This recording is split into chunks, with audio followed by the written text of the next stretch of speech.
Welcome to Royal Oak Church this week. Again, it's a pleasure having you with us today. As always, it's a perfect day to open the Word of God together and spend some time discussing the important and wise things that are actually up to today's events and the things that are happening around us.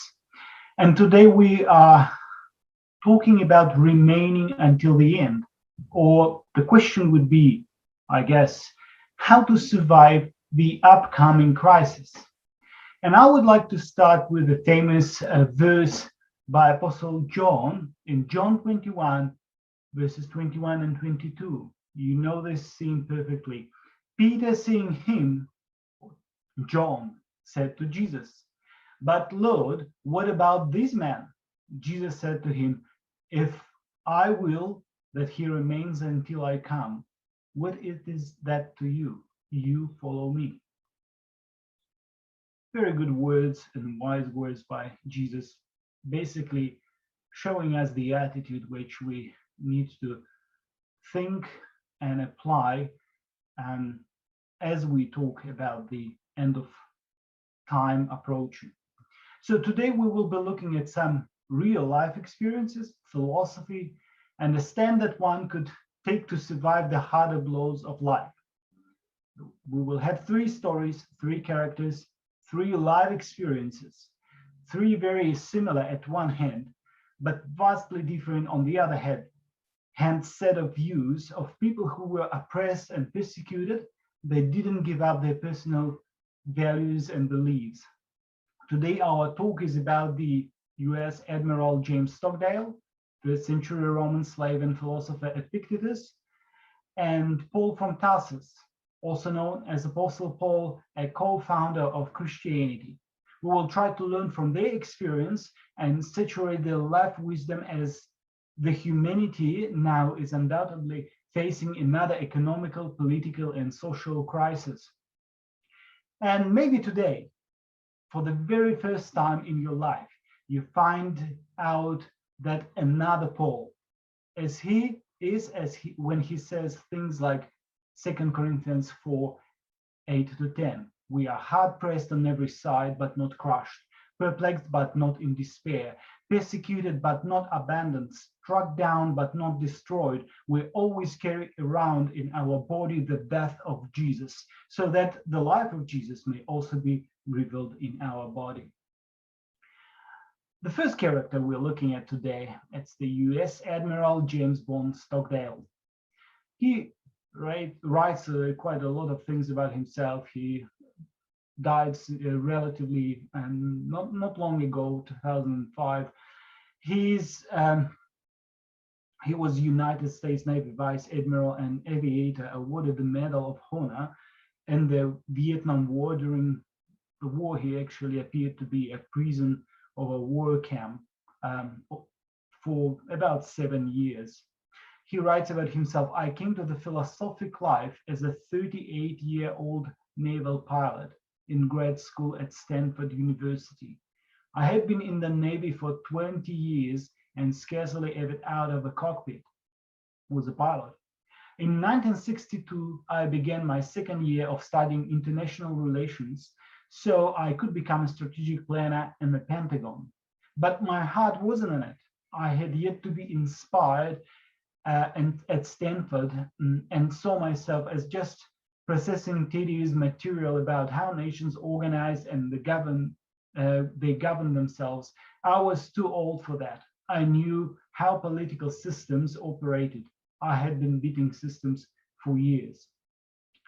And there at Stanford, he formed a close friendship with Professor Philip Rhinelander, Dean of Humanities and Science, who taught Philosophy Unit 6 on his studies, The Problems of Good and Evil, a mentorship that Stockdale described as life-changing.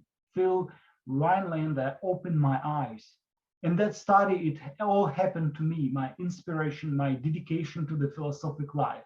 From then on, I was out of international relationships. I already had enough credits for the masters and all into philosophy. We went from Job to Socrates to Aristotle to Descartes and then on to Kant, Hume, Dostoevsky, Camus. All the while Rhinelander was psyching me out, trying to figure out what I was seeking. He thought my interest in Hume's dialogues concerning natural religion. That was quite interesting. On my last session, he reached high in his wall of books and brought down a copy of the Enchiridion. He said, "I think you'll be interested in this book." Enchiridion means ready at hand. In other words, it's a handbook.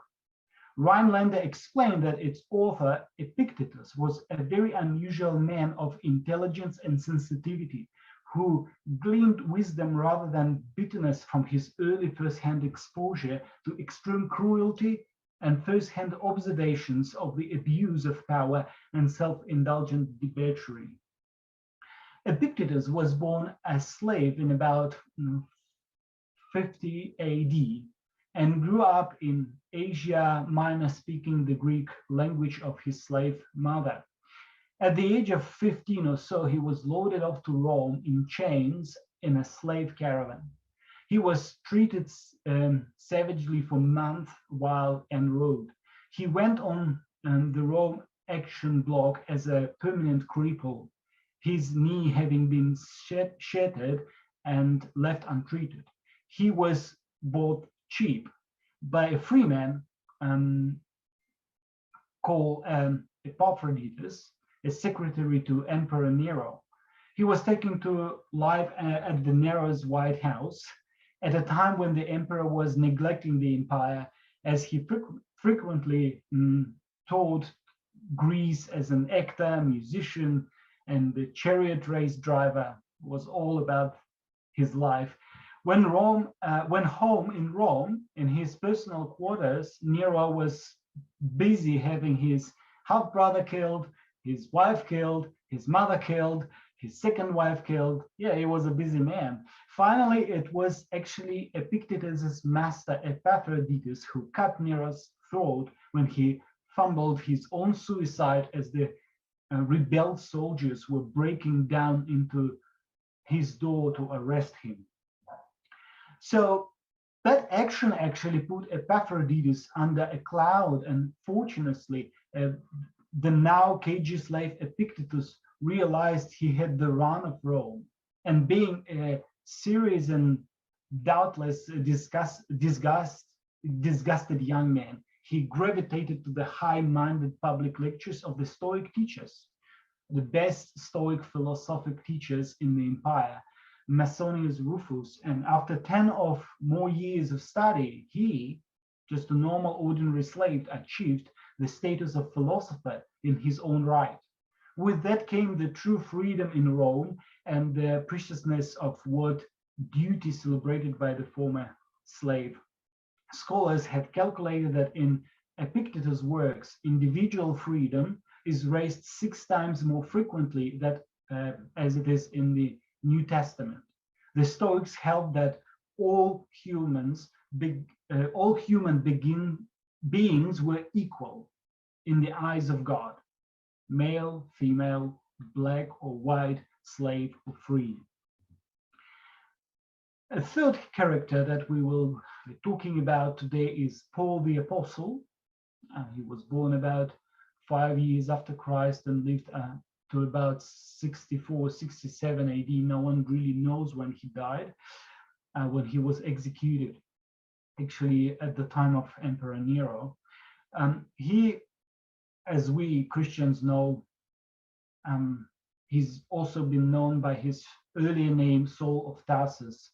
He was a Christian apostle, although not one of the 12 apostles, who spread the teachings of Jesus in the first century world. Generally regarded as one of the most important figures of the apostolic age, he founded several Christian communities in Asia Minor and Europe from the mid-30s to the mid-50s of AD. According to the New Testament book, Acts of the Apostles, Paul was a Pharisee. He participated in the persecution of early disciples of Jesus prior to his conversion. Approximately half of the book of Acts deals with Paul's life and works. So 14 of the 27 books in the New Testament have traditionally been attributed to Paul. Today, Paul's epistles continue to be vital roots of the theology, worship, and pastoral life in the Western Church and also in the Eastern Church. Paul's influence on Christian thought and practice has been characterized as being as profound as it is persuasive, among that of many other apostles and missionaries involved into the spread of the Christian faith.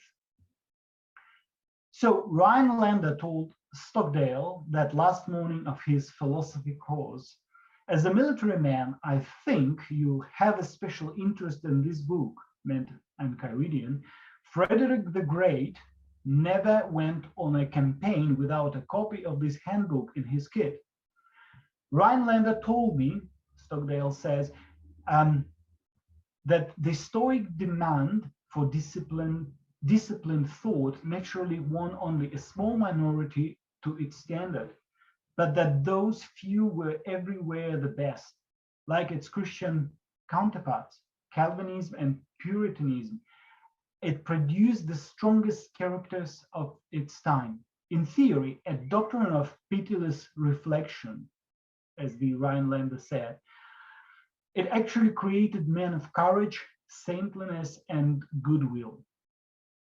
Rhinelander signed out 3 examples: Cato the Younger, Emperor Marcus Aurelius, and Epictetus. Cato was the great Roman Republican who pitted himself against Julius Caesar. If someone knows the history, they know this episode. And Emperor, he was, Cato the Great, he was the unmistakable hero, by the way, of George Washington. And when scholars analyzed the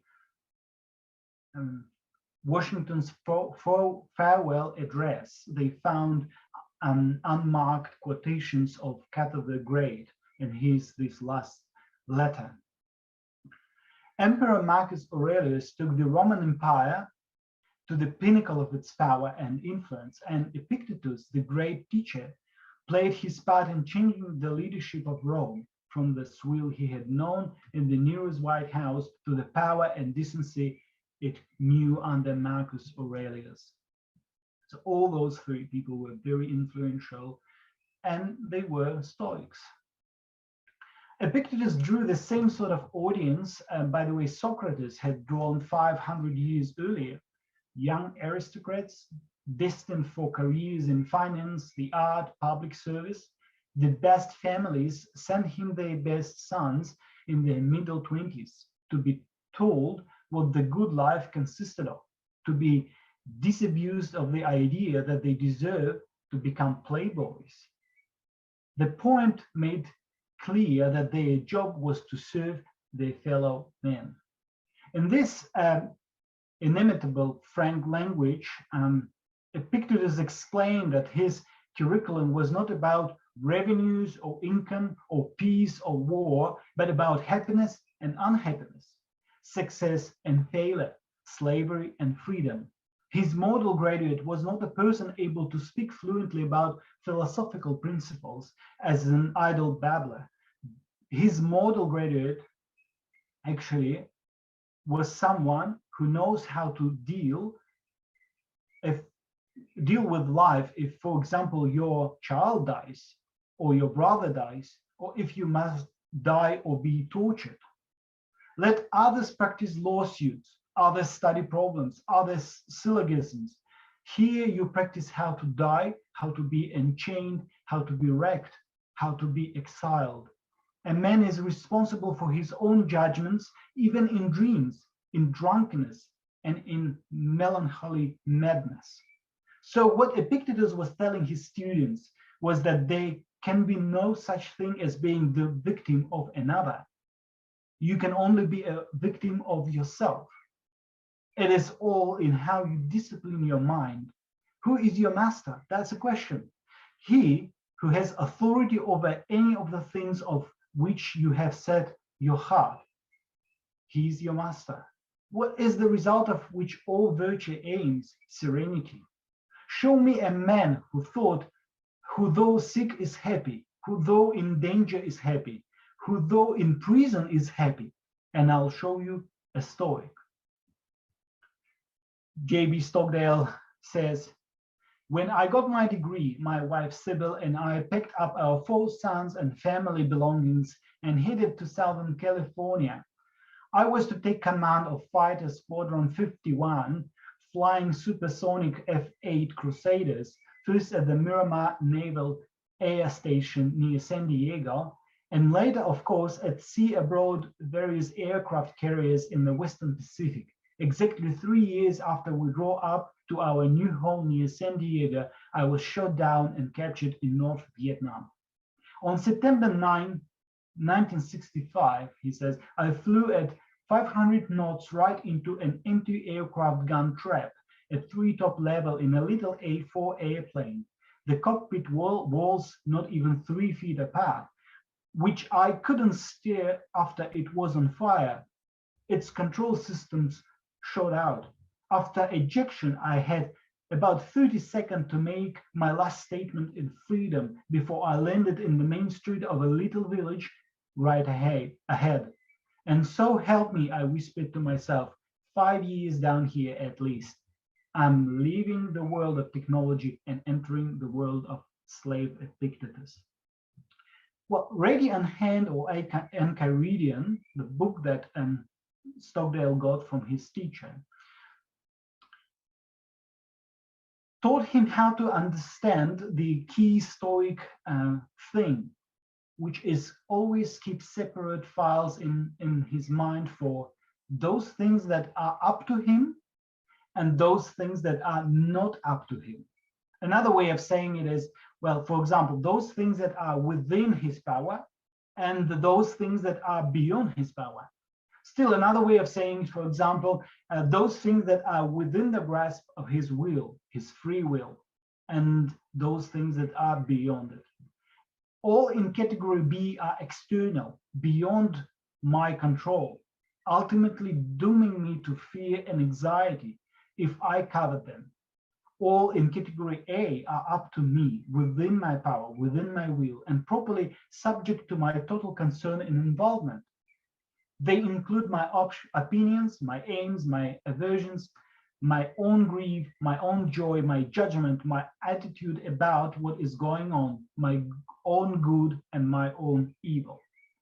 Well, to explain why we're actually adding to all these things that your own good and your own evil, perhaps we need to quote famous Alexander Solzhenitsyn from his The Gulag Archipelago book.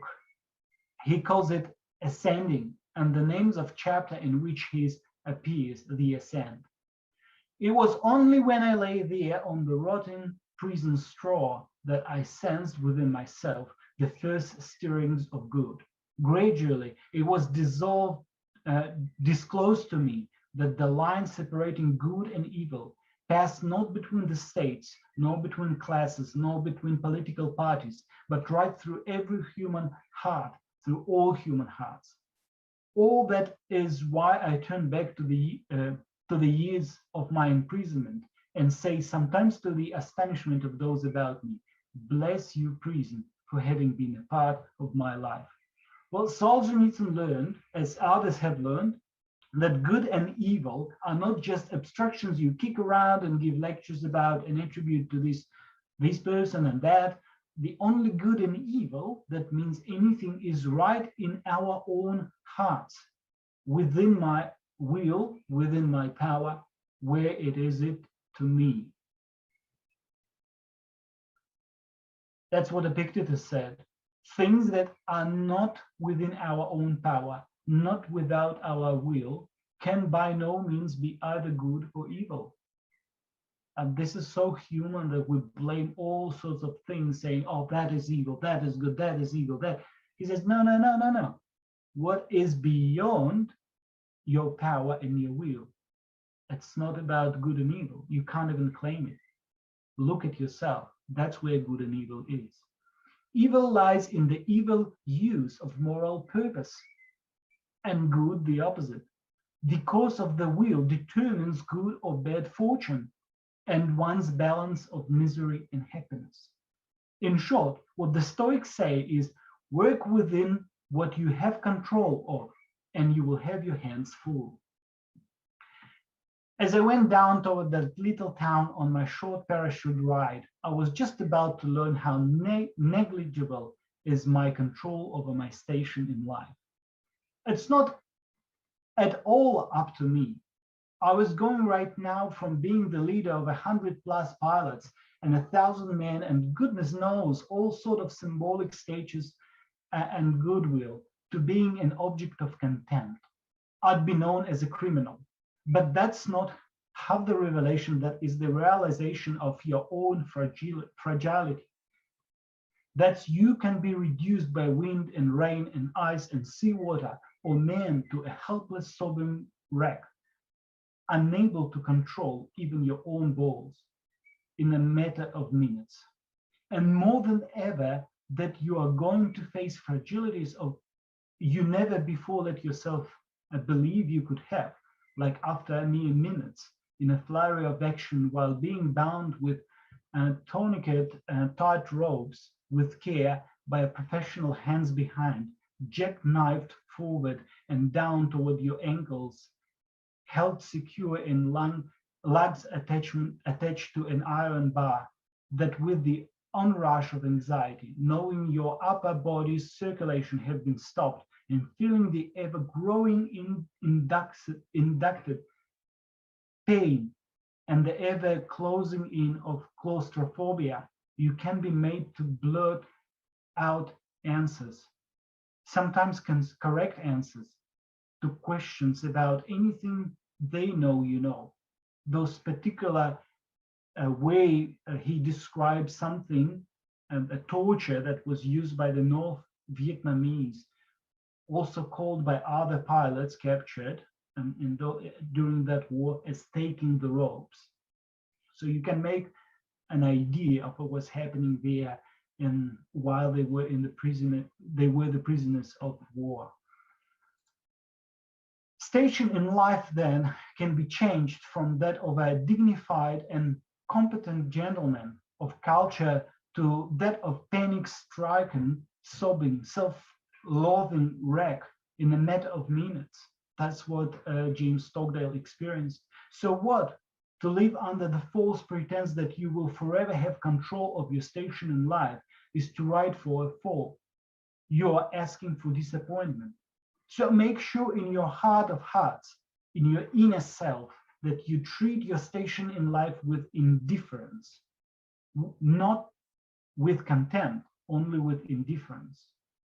And so also with a long list of things that some unreflective people assume they are assured of controlling to the last instant: your body, your property, wealth, health, life, death, pleasure, pain, reputation. Well, consider the reputation, for example. Do what you will. Reputation is at least as fickle as your station in life. Others decide what your reputation is. Try to make it as good as possible, but don't get hooked on it. As Epictetus says, for what are tragedies but the portrayal in tragic verse of the sufferings of men who have admired things external? Don't let reputation get mixed up with your moral purpose or your willpower. They are important. Make sure reputation is that box in the bottom drawer marked matters of indifference. That's what Epictetus said. He who craves or shuns things not under his control can neither be faithful nor free, but must himself be changed and tossed to and fro, and must end by subordinating himself to others. A man's master is he who is able to confer or remove whatever that man seeks or shuns. Whoever then would be free, let him wish nothing, let him decline nothing which depends on others, else he must necessarily be a slave. J.B. Stockdale wrote later about his long over 7 years of imprisonment in North Vietnam. We were in a spot like we were never been in before. but we deserve to maintain our self-respect, to have the feelings we are fighting back. We can't refuse to do every degrading things they demand of us, but it is up to you, boss, to pick out things we must or refuse to do unless and until they put us through the ropes again. We deserve to sleep at night. We at least deserve to have the satisfaction that we are hewing to our leaders' orders. Give us the least what we are to take torture for. Such powerful words of a person who experienced those cruelties of life. I had learned that fear and guilt are the real pincers that break man's will. I would chant under my breath that I was marched to interrogation, knowing that I must refuse to comply and take the ropes. Your eyes must show no fear, they must show no guilt. Their threats had no meanings unless you felt fear. They had suffered the political damage of several, including myself, who had acted up, spoken up, and blurred out the truth to the hand-picked audience of foreigners at the press conference. Epictetus says, when a man who had set his will neither on dying nor upon living at any cost comes into the presence of the tyrant, what is there to prevent him from being without fear? Nothing. I know this sounds like a strange logic, but in a sense, it was a first step in claiming what was rightfully ours, says J.B. Stockdale. Epictetus said, the judge will do some things to you which are thought to be terrifying, but how can he stop you from taking the punishment he threatened? That's my kind of Stoicism, says J.B. Stockdale. When my fellow prisoners at Alvarez, the very first pilot they captured, was released with the rest of us, the prison commissar told him, you Americans were nothing like the French. We could count on them to be reasonable. A few other very important principles by Epictetus that helped James Stockdale to get through the crisis. Remember, you are an actor in a drama of such sort as the author chooses, in short, then in a short one, if long, then in a long one. If it be his pleasure that you should enact a poor man, or a cripple, or a ruler, see that you act it well, for this is your business, to act well the given part, but to choose it belongs to another. If you wish to live a life free from sorrow, think of what's going to happen as if it had already happened. James C. Collins, an American researcher, author, speaker, and consultant, related a conversation he had with J.B. Stockdale regarding his coping strategy during the period as he was the Vietnamese prisoner of war. When Collins asked which prisoners didn't make it out of Vietnam, Stockdale replied, oh, that's easy, the optimists. Or they were the ones who said, we are going to be out by Christmas. And then Christmas would come and Christmas would go. Then they would say, we're going to be out by Easter. And the Easter would come and Easter would go. And then Thanksgiving. And then it would be the Christmas again. And they died of a broken heart. This is a very important lesson, he says. You must never confuse faith that you will prevail in the end, which you can never afford to lose, with the discipline to confront the most brutal facts of your current reality, wherever they might be. Collins called this the Stockdale paradox. Stockdale later said, Stoicism is a noble philosophy that proved more practicable than a modern cynic would expect. The Stoic viewpoint is often misunderstood because the casual reader misses the point that all talk in reference to the inner life of man. Although pagan, the Stoics had a monotheistic natural religion and created a good platform as thought for developing Christian movement. The fatherhood of God and the brotherhood of man were Stoic concepts before Christianity. In fact, one of their early theoreticians named Chrysippus made the analogy of what might be called the soul of the universe to the breath of a human, pneuma, famous word pneuma in Greek, breathe, wind, spirit. This Stoic conception of a celestial pneuma is said to be the great-grandfather of the Christian Holy Spirit. Apostle Paul, as many see him, as a Hellenized Jew brought up in Tarsus, a Stoic town in Asia Minor, always used the Greek word pneuma, or breath, to explain Hebrew word ruach, spirit, and describe the presence of God inside of man. There are at least 5 parallels between Apostle Paul's writings and Stoic authors. They are as follows. You might skip it if you're not very interested in any scholarly, biblistic thing. I'll just mention it briefly. Simply verbal parallels. Like, for example, Paul uses words common to Stoic thoughts, but not necessarily with the same meaning of significance in Paul, though. More extended verbal parallels. Paul uses phrases both shorter and longer that were common to or found prominently in Stoic thought, like living according to nature. Or, for example, Paul uses a lot of things that may not necessarily reflect Stoic ideas, but have the same logic. Conceptual parallels. This is as it sounds. Paul's use of concepts also found in Stoic thoughts, for example, inner freedom from external circumstances, or use of common figures. Paul's use of themes, progress, the opposition of mature and immature, and imagery, athletic metaphor, building imagery, house, we all house, church is the house, we are body of Christ. The parallels are more than mere similarities, though Paul does inform these themes and imagery with distinctly Christian values and meanings. And finally, common forms. Paul's use of Stoic means of expression such as the diatribe, catalogs of vice, virtue, and lists of handships. Though some scholars argue and refuse to see that strong connection between Paul's use of these concepts and their Stoic origins and use, others believe it's clear that the parallels are more than mere similarities, though Paul does inform these themes and imagery with distinctly Christian values and meaning. One thought undoubtedly remains clear.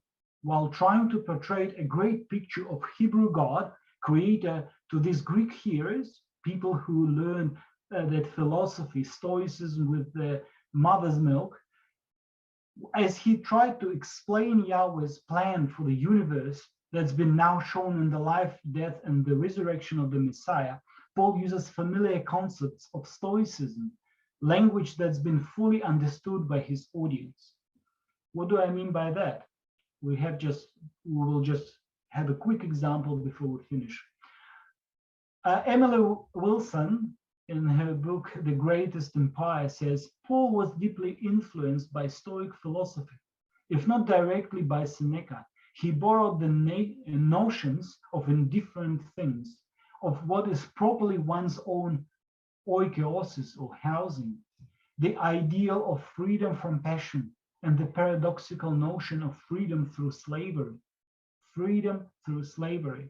If you read Paul's writings carefully, this is one of the dominant ideas there. You are free as being the slave of God. And this is the true freedom. Where the Spirit of the Lord is, there is freedom. Fairly directly from the Stoics. That's what she says. He got it fairly directly from the Stoics. The affinities between Stoicism and Christianity thus ran fairly deep and were ripe from further exploitation by later Christian thinkers. Well, in the Acts of the Apostles, chapter 17, the author, traditionally presumed to be Luke, the evangelist, he describes Apostle Paul's arrival to Athens around 50 after Christ. Paul engages in the discussion with a certain Epicurean and Stoic philosophers You should remember the story. Read Acts chapter 17 again after today's watching this lesson. So in that sermon, while talking to Epicureans and Stoic philosophers, Paul favorably quotes lines from the two unnamed Greek poems in his sermon. It's especially verse 28. Scholars have identified the first as coming from the Critica of the pre-Socratic philosopher poet Epimenides, that's 600 years before Christ, which forms part of the verse.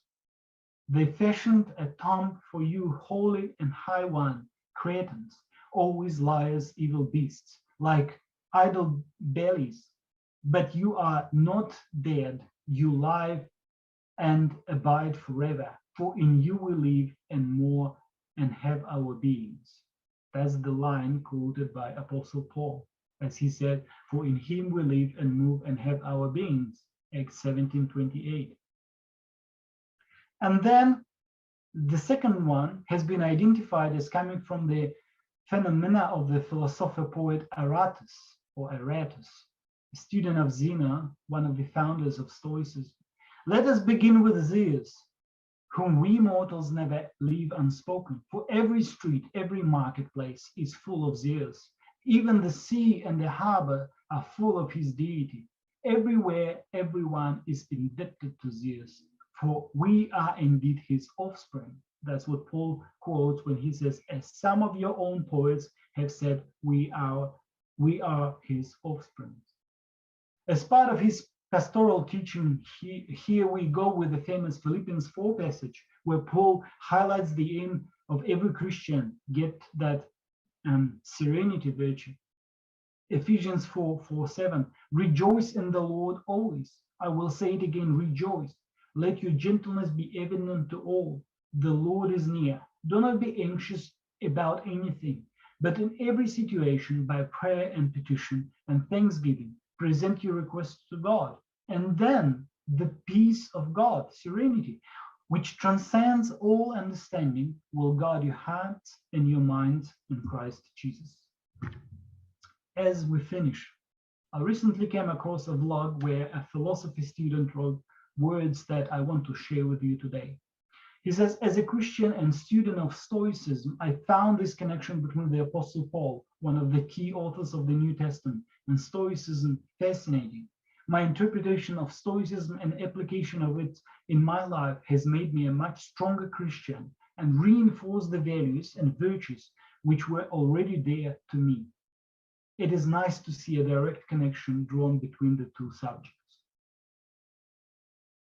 1 Corinthians 7:29-31, similar to what Stoics said before, Paul says, as he writes to one of his churches, what I mean, brothers and sisters, is that the time is short.